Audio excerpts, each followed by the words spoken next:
Welcome to Facilitating on Purpose, where we explore ideas together about designing and facilitating learning. Join me to get inspired on your journey to becoming and being a great facilitator wherever you work.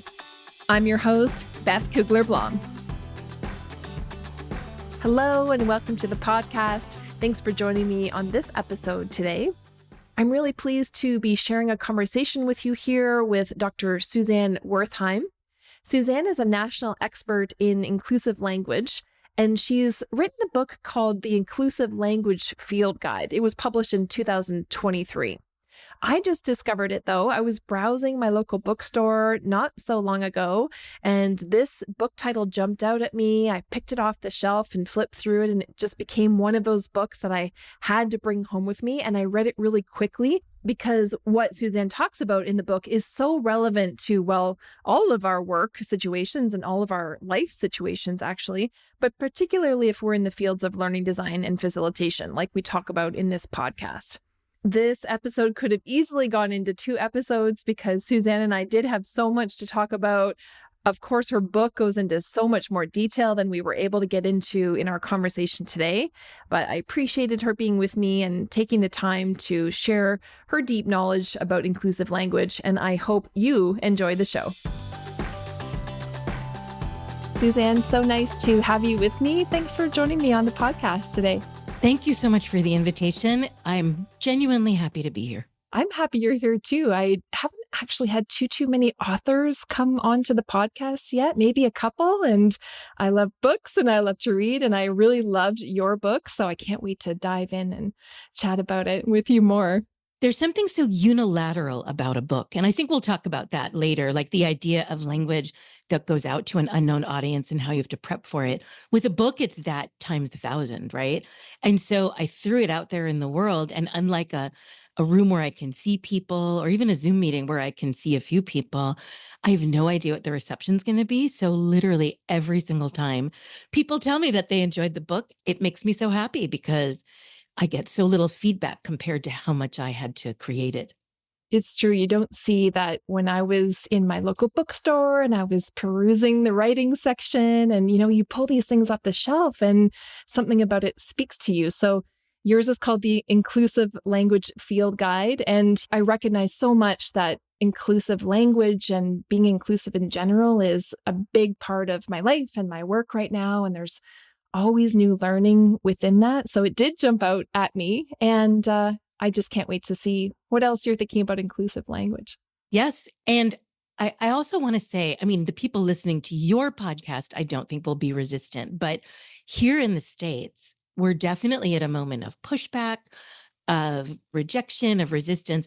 I actually have been thinking about resistance that people have to truths about language since the 90s when I started being a teaching assistant. I started working as a teaching assistant, and I would present information, just peer-reviewed articles about, here's some stuff about how language works about gender and about race. And I would see this resistance that people would have to the realities of language, especially when there were power dynamics involved, marginalization, oppressed people, bias.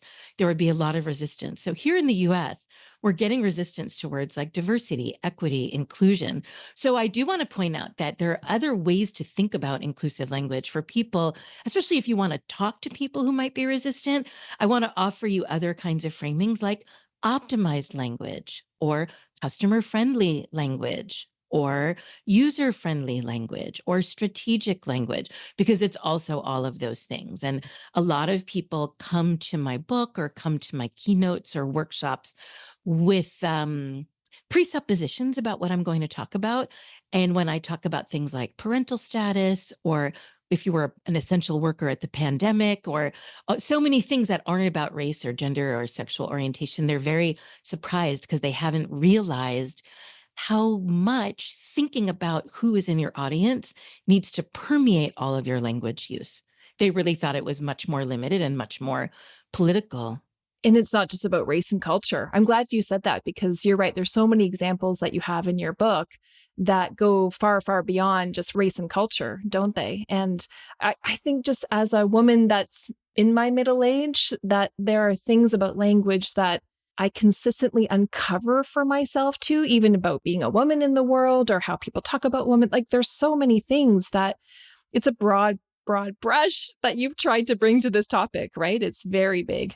It is. And you never know where you're going to hit something where another person's perspective or another person's experience is different from yours. I mean, you can predict. I mean, my book is basically like I've triaged for readers and said, here are the top places. Don't freak out. Language is very big. The world is very big. Don't freak out. Here are the top problems that I see, and here's how you can fix them. I have done that. But then there are things that come up that you might not expect. And so it's also good to have a mindset coming in of maybe even front loading with people and saying, there may be times that my language does not reflect reality or doesn't incorporate your perspective or is erasing people. And I want to tell you up front, I'm always open to hearing about that because we need to be constantly learning. I mean, if you don't learn, you're stultifying, right? I mean, times change, we change, culture changes, and your life changes, the people you know change. And I think that part of discussing inclusive language as behavioral principles, which I do rather than a list, a closed set of bad words and good words, I think is also there to encourage a mindset of gentle curiosity and exploration rather than fear and resistance, which I do see more than I would like. Yeah, more than I would like as well. I'm glad you started with that kind of invitation to, I'm going to put it in context of working with groups. So we facilitators, we faculty members, I know you have been a faculty member in the past for many years.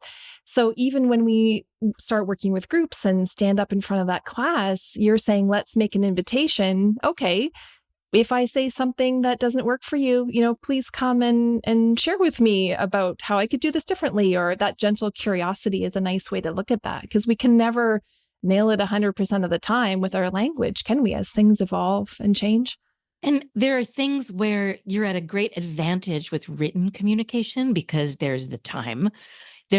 So in my book, I talk about the difference between like prepping for an event, a planned event, and then having a well-stocked refrigerator if people come over, right? So if you're on autopilot, you have to really train yourself. It's much harder to be well-stocked on autopilot. So the thing that just comes out of your mouth is the most welcoming or the most accurate or the most inclusive variant. But when you have something that's in a written format, oh, the luxury of time as long as you have it to do the checklist. Speaking of faculty, something this morning reminded me of a problem that I produced myself in my large intro course. So I used to teach 300, 400 people at a time because I taught this big intro to linguistic anthropology course. And my teaching assistants were not given necessarily an invitation, but I was very egalitarian and I tried to be a kind boss to them. And so they felt really very comfortable giving me feedback. And one time there was a question and I was talking about English isn't the official language of the US and how it had been multilingual, I mean, especially multilingual pre-contact, but multilingual even from the colonial era, how there were multiple colonial languages and how it had different religions. And I managed to talk about Muslims as if there were no Muslims in the room, right? As if followers of Islam were only people who weren't in the room. Like I was acknowledging them, but I hadn't gone that full step, even though I know full well that I had people in the class from Pakistan and Bangladesh and other places. My ways of thinking about Muslims was not the people in my close group, right? And this is even after I did a year of dissertation fieldwork with Muslims in Russia, right? So there are these habits that we have from growing up. If you're raised I was raised in a very segregated, very specific kind of suburb of New York. And the way that I was raised to talk about and think about people still sticks with me a lot of the time. I hadn't prepped myself. If I'd written something down, I would have had the capacity to fix it. So, I just want to share with you that these are, and so my TAs were like, we got Muslims in the class. And I'm like, oh my God, so yeah, you never know what's going to come out of your mouth. Even as you're trying to be more inclusive, you can still not be working at the best practices level. Oh, it's so true. I've definitely had things fall out of my mouth. Either they're just at the tip of my tongue and I'm about to say them and I go, wait a minute, I don't think I can say that. that's not something I should say anymore, but it's there, it's deep, it's from my past and my culture and everything. Or it's that I've actually said it and then I realize the same thing. And so these things run deep, don't they? And how do we get out of that? How do we reform ourselves so that we can catch and those words don't fall out of our mouth? What works for people? So there's a two-part process. The first is identifying through triage the top problematic things that you're going to be most susceptible to, or that will be most painful or problematic for the audience that you're working with. So really triage and focus, and then practice. And then part two is creating a mindset and a practice where you are open to feedback. So let me go back to the first one. I mean, especially everyone who facilitates learning, where you think about that process of somebody comes from a place where they don't know something, then you bring them to a place of passive knowledge. And then finally, you want to bring them to the place of active knowledge and praxis, right? So how do you get there? A lot of people, because I'm talking about English in my current work, I do have global clients and I've worked in multiple languages and researched multiple languages. And my work is based on multiple languages in multiple countries. I just have written specifically about mostly American English, some North American English, right? People have this idea that they have to put in effort and practice, and they know they'll make mistakes acquiring a foreign language, a language that they've learned after puberty, so they're not really going to be a native speaker. But for some reason, when it's their native language that they grew up with, or native language is, they don't recognize that it requires the same amount of small acquisition of knowledge and then practice. And so they feel like they can just read something and be like, I got it. And then they keep on making the same mistakes. So I'm here to say that you gotta find a small thing, practice it every day or every other day until when you go on autopilot, that's the thing that comes out of your mouth. Because language is language, and it takes a long time to acquire language, and it can take a long time to change language, especially language that isn't like, we acquire very easily food names. You can go to a restaurant where the cuisine is different from what you grew up with, eat something delicious, and then from that point on, bam, you have that word, right? But people I talk to who would like to remove guys, hey guys, or you guys, those are phrases that are stored differently in your brain, processed differently in your brain, come out when at the slightest hint of wanting to do the function that they have. And so practice, grace, and the ability to take feedback and correct mistakes. And I want to say, and we were talking about this a little bit with the pre-show, but I do other work. I have a workshop. It's called Rupture and Repair. It's a part of an Ally Skills series. And the first workshop is, how can you scientifically and accurately talk about the ways that bias is expressed at work? How do you have the language for it? Because a lot of people, if it's not a slur, they don't recognize that something's been problematic. So that's educating people about sort of basics of sociolinguistics or linguistic anthropology. The second one is, somebody said or wrote something bad. Now what do you do? And so what I've learned is that there's this process from infancy called rupture and repair, where the original ruptures are someone being raised by a parent. When the parent leaves the room, that's a rupture. And when they come back, it's a repair. And so it strengthens the resilience of the child because they know, oh, my parent leaves, but then they come back. And what we find is that for any relationship, it's a stronger relationship when people have made a mistake, acknowledge the mistake, and repair the mistake than if there's been never any mistake made. So for people who are worried that a mistake is going to harm you, I'm here to tell you that it actually will strengthen your relationships if you make a mistake and fix it. It's actually a better way because it brings people to this new level of trust. They're like, oh, I'm safe with this person. So I want everybody to feel, so many people come to me so anxious and nervous. And I'm like, here are the things that I know people are worried about. And making mistakes is one of them, but making mistakes can actually help you. Isn't that weird and ironic? It's wonderful, actually. It does make you feel better to walk around in the world, to make those mistakes, to think, okay, actually, this might work to strengthen my relationship with someone. But what if it doesn't? I mean, I had someone the other week, actually, not so long ago, when they said the word guys. I'm so happy you brought that up because it is so common in my world. When they said the word guys, I said, well, that's probably whatever I said. That's probably not a great word to use in this instance. We're trying to get away from using that word. And they said something to the effect of, well, when I say guys, I mean everyone, including men and women or whatever they said, right? It's like their intention for this word is this. And so they really just kind of took my ball I lobbed over at them and they batted it away and didn't, what's my analogy? Like didn't take the pitch.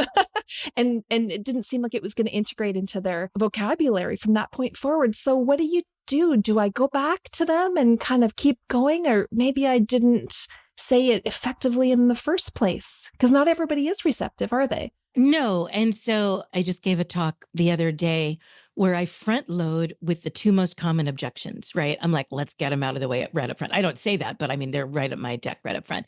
And the first one is, well, I wouldn't mind if someone said it to me.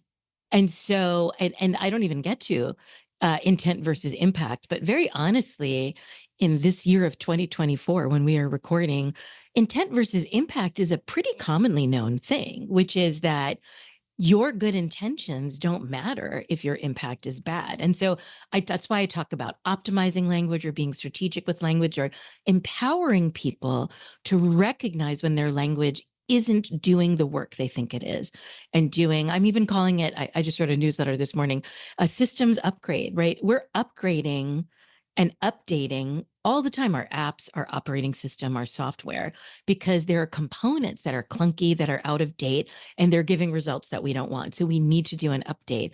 Well, guess what? Language is a system. And you are dragging along from the past outdated, clunky meanings that you're putting in an intention. And guess what's being spit out on the other end and landing on people? It's not your good intentions. It's harm. So for that person, I honestly would give up and just consider that a seed that you have planted. And then maybe enough of us out there in the world are doing the work to say, hey, good intentions aren't enough. You have to put in the work to make sure your impact is also good. Let's spread that burden among people so you can still maintain a relationship. And eventually they'll get enough pushback, especially from younger people who have very low tolerance. I talk to parents of Gen Alpha who they're like, there's a no tolerance policy. Like they just, their own homes, they feel very exhausted.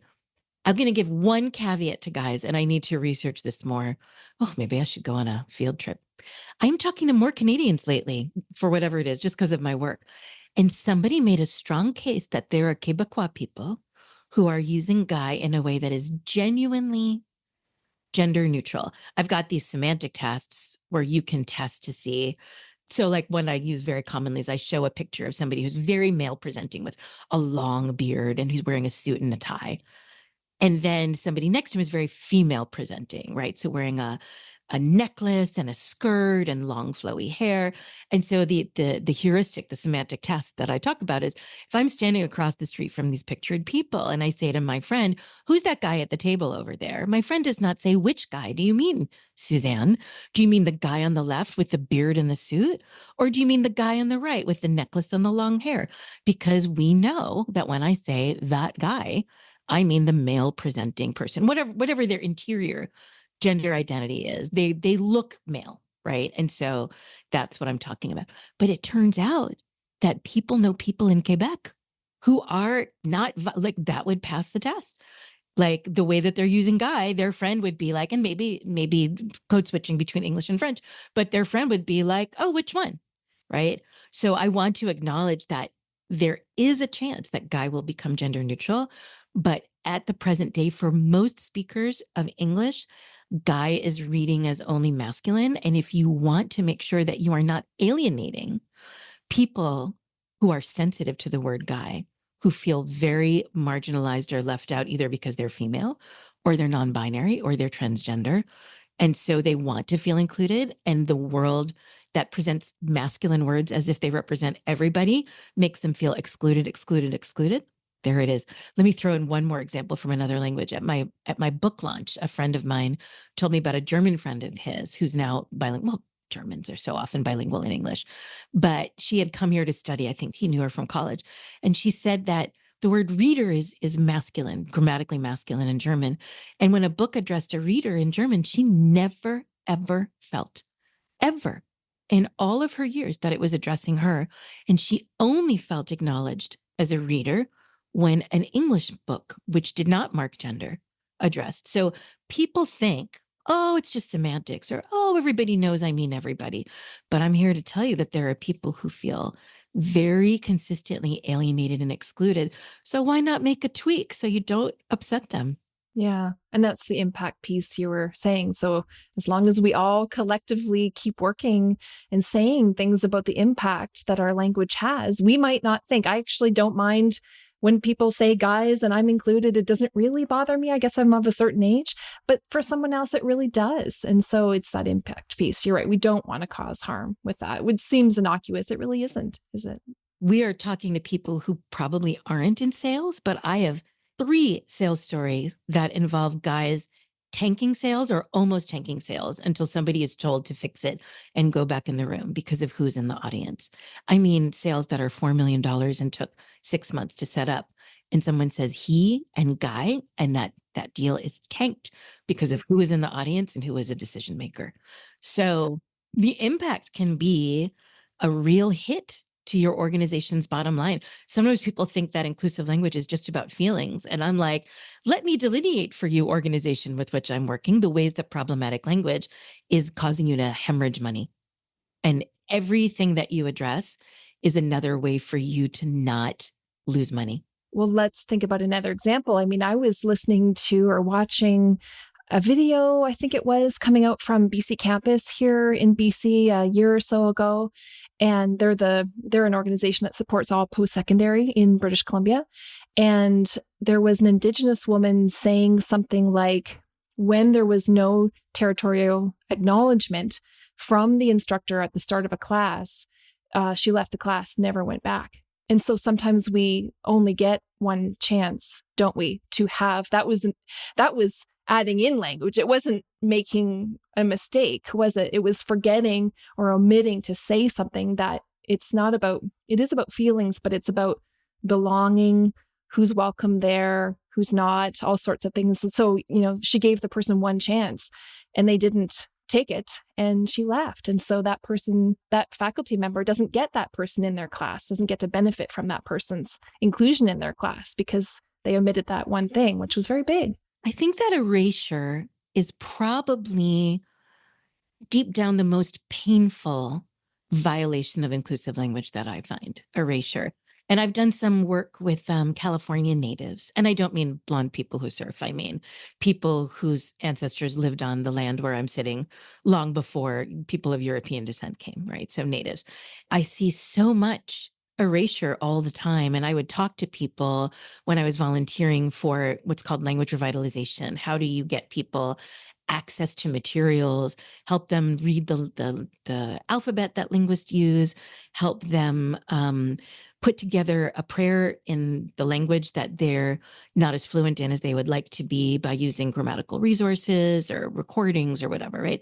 So I would do work. And what I heard again and again and again and again and again was how they were talked about as if they weren't here anymore, as if they were all dead and long ago and far away, and there's a mall that I won't go to down the street from me on something called Shellmound Street, and I think it's the intersection of Shellmound Street and Ohlone Way. So Ohlone is the umbrella term for a lot of bands for a nation from where I am in the Bay Area. And I'm like, this was built on an important site, and people would tell me, and also, P.S., you don't know very often by looking at somebody. We make a lot of judgments based on what's called phenotype, right? So you can make a lot of judgments based on how somebody looks, or also for gender orientation, right? For gender identity. People will tell me who don't look particularly First Nation or don't look particularly Native. So somebody doesn't look at somebody and they think, oh, I have to be on good behavior and remember to do that land acknowledgement, right? I mean, I've had students who were blonde and blue-eyed and fair-skinned who came crying about the racist things their fellow students said, not knowing that they had a Black grandparent, right? You don't know who somebody is. Somebody may look very femmy. I've got a colleague who wants to make a t-shirt called "Femmes Can Be Thems," right? So this person is very femmy, but is absolutely a non-binary person, right? And so is misgendered constantly. So if we don't have a certain kind of awareness about who we're erasing, there is something about human nature and human neurology that requires for us to feel psychological safety. We have to feel that people perceive us and they're okay with us. It used to be that you could kill people by ostracizing them, right? By erasing, by pushing people out from your tribe or your nation or your band or whatever your organization was. People, I mean, even solitary confinement is torture, right? Being erased from your context is torture. So congrats to that woman who leaves and allows herself to leave a painful situation that will only increase every time there's no acknowledgement. Every time her history is erased, that just amplifies the pain. It doesn't make it go away. Yeah, and I wonder if they told the faculty member. You hope so, right? But she certainly told all sorts of other faculty members when she started doing professional development. And, so a lot of people got the message, but did that person? I don't know. It flashed through my brain when you were talking about you in the classroom, not acknowledging Muslims that were there, that it really shouldn't matter who we think is there or not. But in some ways, we are making mistakes around that, aren't we? That we think the person, for example, doesn't look Indigenous, so they aren't Indigenous. So we talk differently than we would if we thought the person was Indigenous. I don't know. It's a trap we fall into for sure. But is the ideal that we just actually use inclusive language in every situation, no matter who we're talking to? Absolutely. So this is why I'm talking about optimized language or well-designed language. You can think of it as a user interface design problem, right? If you're designing a course, right, you have to think about every different avatar or persona for a person who might use. What's that person's starting point? What's that person's characteristics? How do I design this? Or universal design in terms of disability and accessibility. Universal design is good design, right? The curb cut effect. Well, universal design for language is also good design. The more that you can create sort of an umbrella way of speaking that isn't going to make somebody feel, for example, erased or ignored or disrespected, and just stick to that umbrella way, you don't have to have that heavy cognitive load all the time of making an assessment. And now I have to be on alert. Yeah. And not make assumptions about who we think the learners are. I mean, this happens to us all the time in our work in learning design, because we always talk about the potential learners who are coming into that online course and who are they? And, so we do some of that, but we can't just stereotype and say, well, they're older adults. So I don't know. I can't even make up an example at this time, but we can say, well, who might typically come into the course, but we still have to use inclusive language all throughout the course, because we really don't know who's going to be in there and what their situation is and all their intersectionalities and so on. So, but we, as you said before, we've got the time to really pay attention and to work with our subject matter experts and to work with, I've got a team that I work with and an editor, and, we all have our eyes on that, but we're constantly teaching our clients actually about what that looks like. And there's stuff that they're teaching us as well, for sure. I had so many thoughts, but I mean, so here in the US, things that I see very commonly in adult education contexts are, for example, an assumption of monolingualism. So maybe it's less in Canada, but there's an assumption that everybody is a monolingual English speaker or that everybody is monolingual, an assumption of not having immigrant status. Let me tell you that this is not for designed courses per se, but I was on a panel last year, a year before that. I don't know what time is anymore, but it was at a time zone. So this panel, this conference was hybrid. So a lot of people were on site in Colorado, and a lot of people were coming in through the virtual platform that the conference was on, whatever it was called. And they didn't adjust the times. They only gave the local time. And I have lived my life almost completely, except when I've lived abroad, on the two prominent time zones in the US. I've lived on East Coast time and I lived on West Coast time. And I had to do the math all the time. And I thought, oh my God, I forgot that if you live in Central time or Mountain time, almost nobody is ever just doing it for you. Like that cognitive load is always yours, something as small as time zone, but people not having their perspective incorporated or being erased. It's like, it's like, oh, it's your job to do that math. I mean, it can be the smallest things, but then when people are taken into account, they feel so excited, like the smallest. So I started earlier by saying that mistakes aren't that bad. I will also say that what feels like a small shift to inclusive language can have enormously positive consequences. One thing that you say that makes people think, oh my goodness, that person actually thought about me in advance, even though there aren't many people in my position. They thought about me and they made sure that I was included. I can't even tell you how it's enormous, how positive, how warmly they will feel towards you. And then you earn all kinds of grace for the inevitable mishap that will happen later. Can we talk about the hidden meanings of words? And I think you used a term in your book called semantic frames, which I found very useful. And I'm not going to be able to explain that. I want you to explain it. Tell me about the hidden meanings of words and what we have to recognize there. So earlier I said that I present inclusive language as a set of behaviors rather than a list of words. And one reason is that human beings who haven't had a lot of linguistics training, you have to have a lot of training to start to dig out the hidden meanings that are coming with words. It takes a lot of training, but I'm an expert in pattern finding. And what I want is other people to be able to find patterns as well. So a lot of people fall into the trap of if it's not a slur, it's okay. It's okay. And so this is why I help people understand the concept of semantic frames, which is if you think about language, which we are, language is our interface to the world around us. It is how we learn to categorize the world, to give value to the world, to understand the world. And individual words, especially verbs, but nouns and adjectives, verbs, noun, and adjectives in particular have a semantic frame that's like a little scenario that helps you understand. It's like a little play comes with the word that helps you understand what's going on in the world. It's your interpretation of the world. So the example that I use in my workshops a lot is the word purchase. Purchase, a very innocuous word, but it's super rich. So what's going on when somebody is purchasing, making a purchase? There's a buyer gives money to a seller in a given location and gets goods in return. That's the whole play.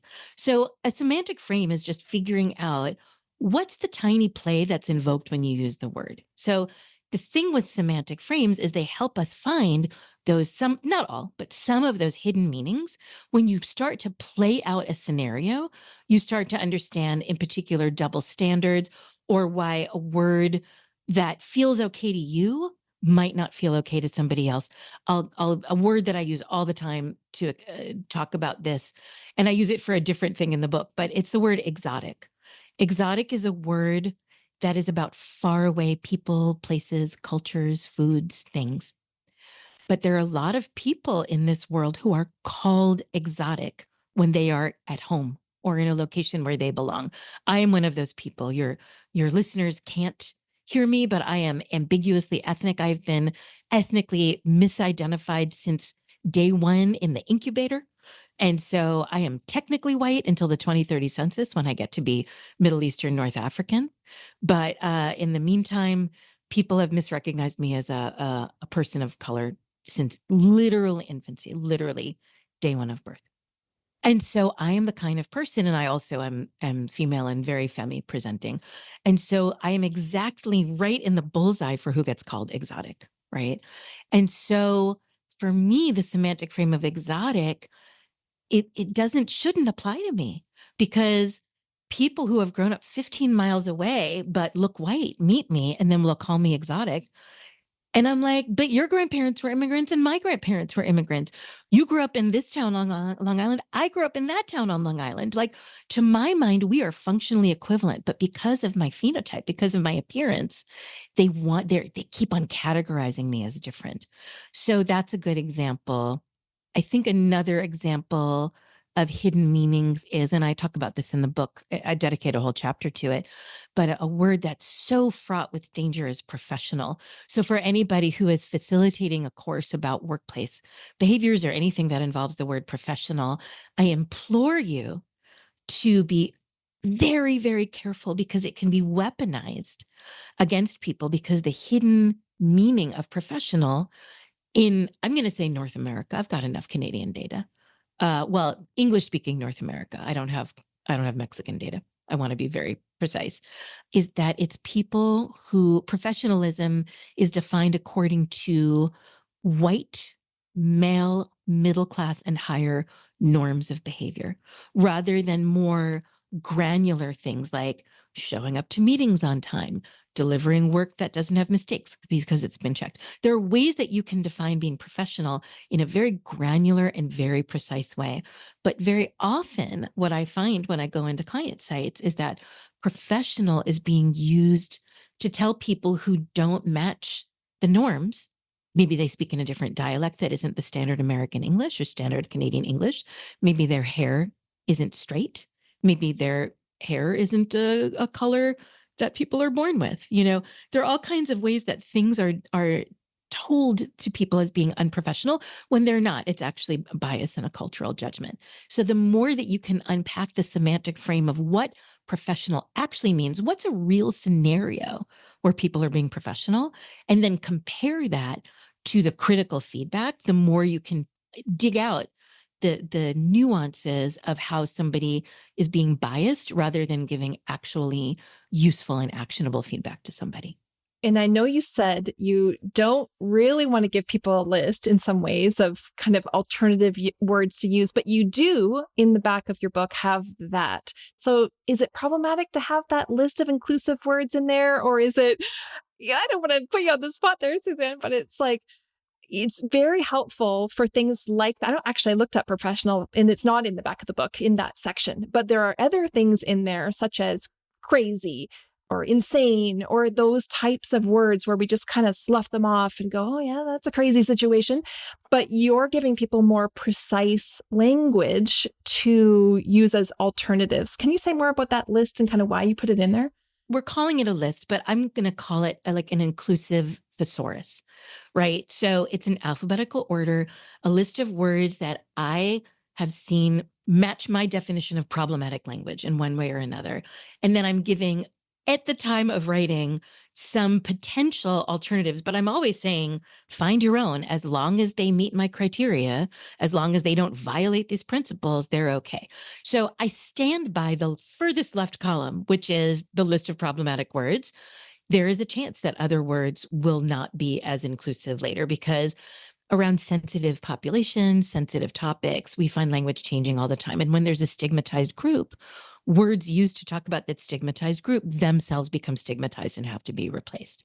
So I put that list in because my developmental editor said, who coaches people on books, who writes herself, says, I would like just a reference list that I can pull out and use all the time. And I'm like, okay. So I checked with my other editors and they were like, yeah, that seems good.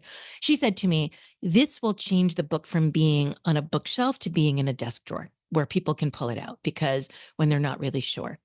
I didn't have room to explain in the back why each word violates a principle or more of inclusive language. And I'm like, bonus, do your own analysis, help you really get a feel for it. But there are people who have started by reading the back and they get very angry with me. And they're like, they go right to the list. Or even the people who hosted my book launch, he was like, well, I started with the back of the book. I'm like, no, right there. I say, please don't read this until you read the whole book. Like, don't read it. He's like, it's so picky. There's so many things. I'm like, no, this is exactly what I'm talking about. Like, it's really meant to be a reference and a resource for people who are like, I get what makes problematic language problematic. And I just want a quick look up for when I just can't find the word, when you would turn to a thesaurus. Like, for example, tone deaf. I just wrote my newsletter this morning about tone deaf. I had a reader, I have an advice column, and a reader wrote to me and said, I put tone deaf in this post about blah, blah, blah thing. And I got some feedback that it's ableist language. But for me, tone deaf just means this. I don't understand. And so I just this morning wrote this thing.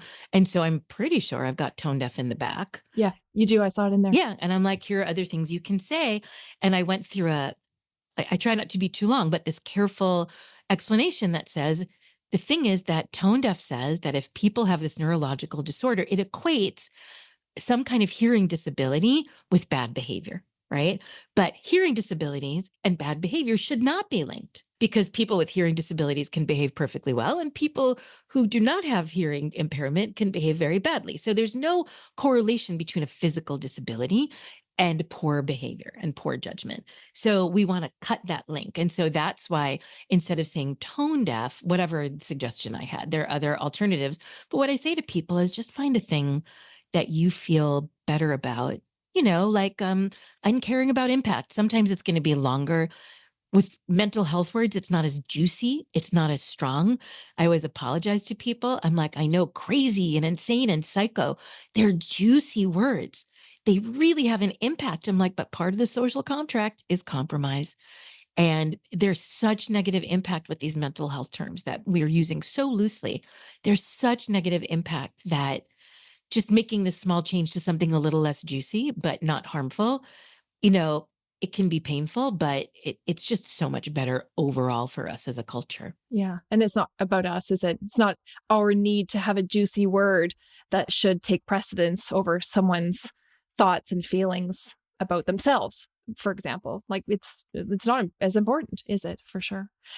I'll say to you, I did not go right to the back of the book and look at the list. I read it from the beginning, and I'm glad I did, because it actually is a really wonderfully, I'm going to say easy read, but not, I hope you don't take that, badly. Talk about compliment. It's a compliment, right? I worked so hard. It was so easy to read it and just compare it to my own experience, my own work, and the things that I did know about. And there's lots of things that were, surprised or just thought about in a different way. So it was a great book to read, very accessible. I can just speak for myself. For me, it was accessible. I hope it is for all sorts of other folks as well. But I did start from the beginning. Thank you. I compare writing my book to painting a room. The prep work to make sure everything was in place was so much longer. I wrote the actual book in probably 5 months, and was still working. It wasn't 5 months of being in a cabin, and scratching away with my quill. It was like work, and write the book a couple hours, a couple days a week. I had to think through. I literally had index cards with all the problems that my stakeholders had brought to me, and all the problems, and then all the different kinds of readers that I expected to read the book. And here's a tip for those of you who are considering writing a book. Nonfiction editors will ask you to describe your top 3 readers. And everybody wants to say, oh, my book is for everybody. And they're like, but I think the way to conceptualize it is not who could this book benefit, but who will take money out of their pocket and actually purchase the book, who will be motivated to buy the book. So I made a list, but then I made a longer list, right? So my book is presented as a business book, but secretly, and I tell this when I go to bookstores and talk to people who are staff, the book is very much for parents of newly out non-binary and transgender children to give to their boomer or older parents who were raised in such a different time that they are guaranteed to say things that are going to be hurtful to your little tender, vulnerable child in transition and coming out. And so I literally front loaded everything that grandparents would need in the first 3 chapters or 4 chapters. So people could say, you just have to read to chapter 3, go, So like I have so many different on-ramps, but I also made it so that people would feel welcomed. The book itself is designed to be a model of inclusive language. And I had so many sensitivity readers, and I had so many people. I had a deaf reader who works on Crip linguistics. I had transgender readers. I had so many people. And I said to them, do you feel okay with this text? It had to be a model. But part of the accessibility is I'm so deep in this for so many decades that I want to fire hose everything in my brain into somebody else's brain because it's benefited me so much. I just want other people to benefit. And then I'm like, oh, learning design, that's not how it works. It has to be filled with poignant stories and good examples. And I have to share with my own mistakes and be like, I'm not lecturing here like, oh, I'm so perfect. I'm like, I've had a journey. Like, let me share my journey with you. And so two of my best compliments were one person by people who had to read my book, white men, white straight men who had to read my book. And one said to me, it's like Pringles. I don't eat Pringles, but I think he meant it was addictive, that you just find yourself keep on reaching. He said, I was more than halfway done, but by the time I looked up, and usually the business books that he has to read are such a slog. And then the other person who reached out to me, who was forced to read it by his boss, is a conservative, he self-described conservative Christian white man. And he said, I thought I knew what this book was going to be. And then it wasn't. And as I read, I realized that people in my life relate, like the stories that you told are stories that relate to my life too. And so I actually ended up really enjoying it and being surprised by how non-judgmental it was and how easy it was to read. So thank you. So much work went into making it accessible and readable. Yeah, I can imagine. I mean, I wrote a book too, and I put a section in, a very small section in one chapter. I mean, I wish I could have written the whole book about it too, on inclusive facilitation. And so language was again a smaller section of that small section. And I was really scared actually, because that evergreenness is not there for that section. I mean, it's probably not there for the entire book. 10 years from now, I'll probably do another one, 5 years from now, who knows, right? But it was that inclusive section that I was the most worried about, and did have to get feedback. I mean, I got feedback on everything, as you did as well, but it changes so quickly. And I was a little, scared to write things down and put it out in print, and then it goes out there for a while. So yeah, it's big. I think people are very quick to feel judged and to feel like you're blaming them. And there is definitely a blame or shame culture that happens, especially on the internet, where people don't have to be in relationship with another person, right? So the anonymity and speed of the internet allows people to be very harsh and give feedback that's not particularly useful, like do better or you should know better. My book and the work that I do elsewhere, in other formats, is designed to be very specific. Like, I'm starting from the presupposition that a person who's picking up my book is a good person who wants to make sure that the language that they use lands as well on people as it can. And they're like, okay, I'm willing to put in some work to make sure that I'm using this tool correctly. Like learning a new tool, you gotta put in work. I don't think there's any point in shaming people who you think can change. If there are people, especially where I am, so where I'm in the States, I mean, so it's an election year here in the States as we're talking, and there's a lot of propaganda. There are very real Russian bots and disinformation, and there are a lot of people who've been very polarized and who have been led to think that very hateful and harmful behavior is their right. And so there's that paradox of tolerance, where if you tolerate intolerant people, if you tolerate bad behavior, then you just get run over by them and they take over. So I do believe very much in maybe not shaming, but being very clear when somebody is being problematic and saying, this is unacceptable. Here's why it's unacceptable. And here are what the consequences are. Right. I think that we should be doing that more. And in particular, American media is incredibly bad and engages in all kinds of distortions. I've trained people in American media, and then all around me still, I see all the time people doing exactly the things that I said to not do. So a black target of a police shooting is described as if they're the criminal. And I see that in particular with extremely bad behavior on the part of American politicians is reported on in using what I call softening language that makes it seem as if it's much more acceptable than it should be. So I do want to say that I'm not being all like hippy dippy, everybody should be, we should accept everybody. No, there are absolutely firm lines and firm boundaries that we should have and say, some behavior is acceptable and some behavior is unacceptable.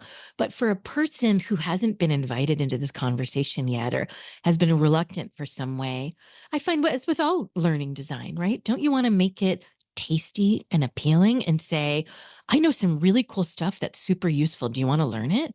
And so I feel that way about anything involving inclusion. Not everybody does that. And I think it can it can make people very anxious. I'll conclude this mini non-rant. I don't know what this is, like a rant adjacent thing, by saying that people complain all the time about cancel culture. I don't see permanent consequences for people who claim to have been canceled. I see them thriving and making money and having platforms. So there's so many people who claim that they've been canceled. And I'm like, but what does canceled mean to you? Because does it mean you got briefly criticized in public? Because that's all that I'm seeing. Right. So yeah, no long-term consequences.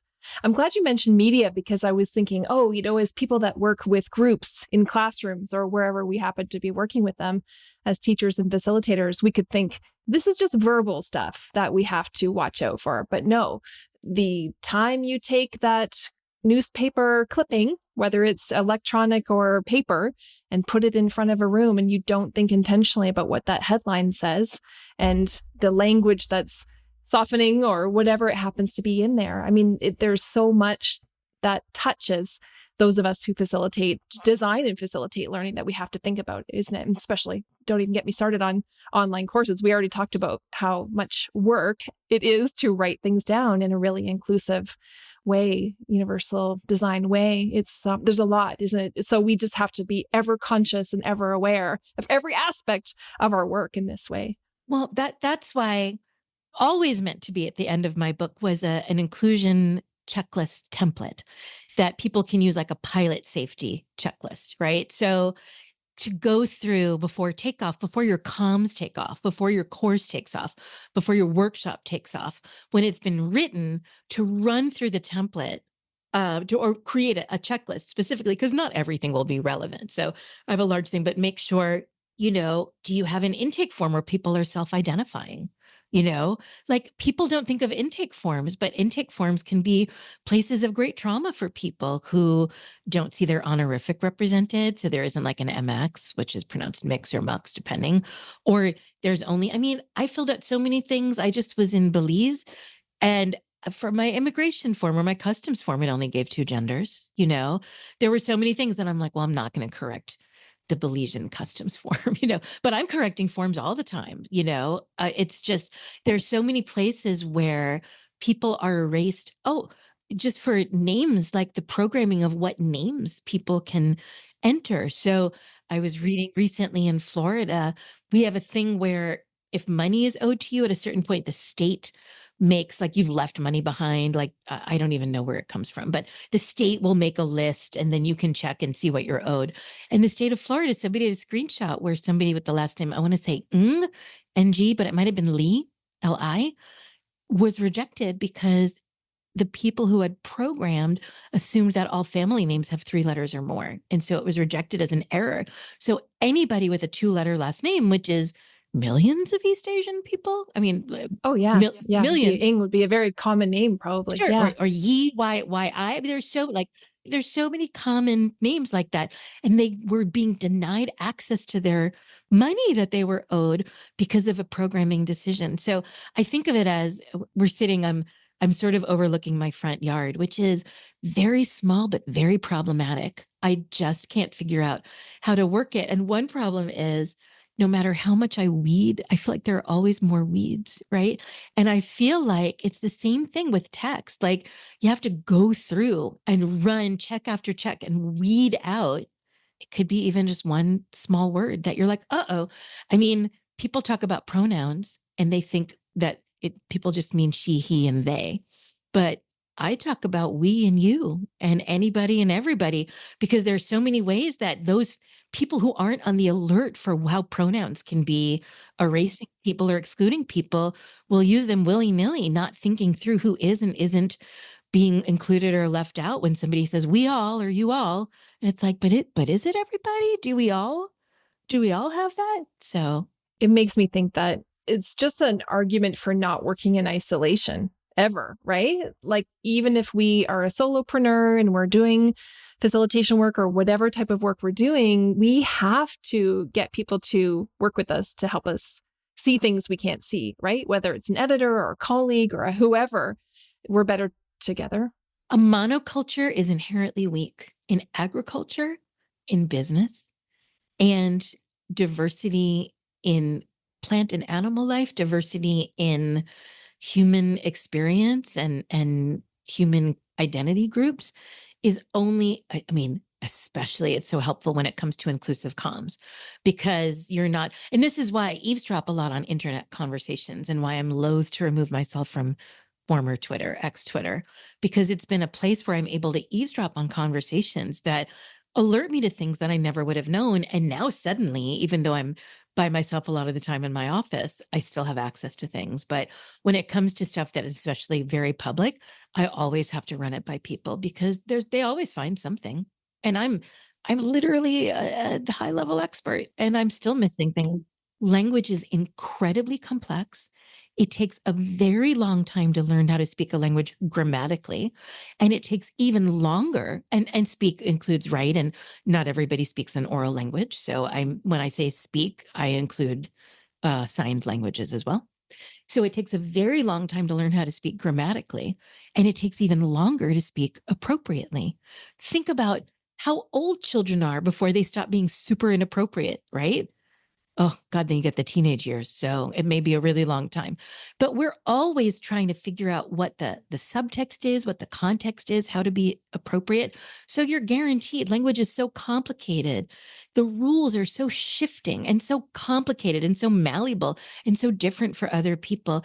You need to lean on other people. It's too hard. By the way, language is a communal project. It's a communal project. We agree on what things mean. And then sometimes we disagree if they're okay or not, and they shift over time. But it's a communal project, which means if you want to make sure your language is in good shape, you have to reach out to community. And that community cannot be homogenous. Well, I thank you for being part of my community. You didn't even know you were part of it at first. And then I was able to reach out and thank you for saying yes to coming on and talking about this with me. I'd love to follow up with you someday too. I mean, there's so much I didn't get to ask you, Suzanne, but we'll do it another time, another way. And I hope everyone goes and checks out your book as well.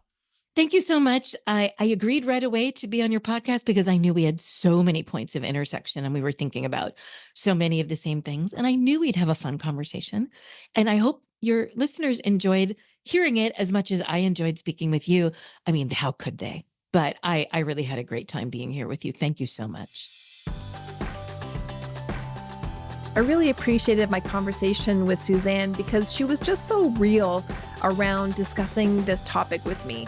When a guest does that, when someone like Suzanne shares her mistakes, shares the things that have happened to her and how she's learned in the topic that, yes, she's an expert in, it makes me want to share and also divulge some things that are hard for me, which I think is good for you to hear that none of us are perfect in our field or in things like inclusive language, and we all are working towards bettering ourselves in all sorts of different ways, and language is just one of them. I loved what Suzanne said about systems upgrades, that we're working on technology all the time that needs to be upgraded. Our phones, our computers, basically every software that we work on has some sort of upgrade that happens to it once a year or multiple times a year. And that's just what we have to do as people as well, as she said. I love that she made that parallel for us to draw our attention to that language is something that we need to keep upgrading in ourselves and potentially help the people around us to do the same. She talked about it being this shared responsibility, that if we do our part, hopefully other people are out there doing their part as well, and collectively we can all help each other get better around things like inclusive language, such as what we discussed. Again, Suzanne's book is called The Inclusive Language Field Guide, and I have a link in the show notes so that you can find that if you want to pick that up for yourself. Thanks again to Dr. Suzanne Wertheim for joining me on the show. On the next episode of the podcast, it's a solo one with me. It's that time again. And this one is going to be all about learning outcomes. Learning outcomes are something that I end up talking about almost every single day in my work as a learning designer and supporting my team around learning design and supporting our clients around learning design. I'm going to try to answer the top questions that you probably have around what learning outcomes are, why we would have them, what we do with them, how we write them effectively. It's all about learning outcomes on the next episode. Join me then. Thank you for listening to Facilitating on Purpose. If you were inspired by something in this episode, please share it with a friend or a colleague to help them expand their facilitation practice too. To find the show notes, give me feedback, or submit ideas for future episodes, visit facilitatingonpurpose.com. Special thanks to Mary Chan at Organized Sound Productions for producing this episode. Happy facilitating!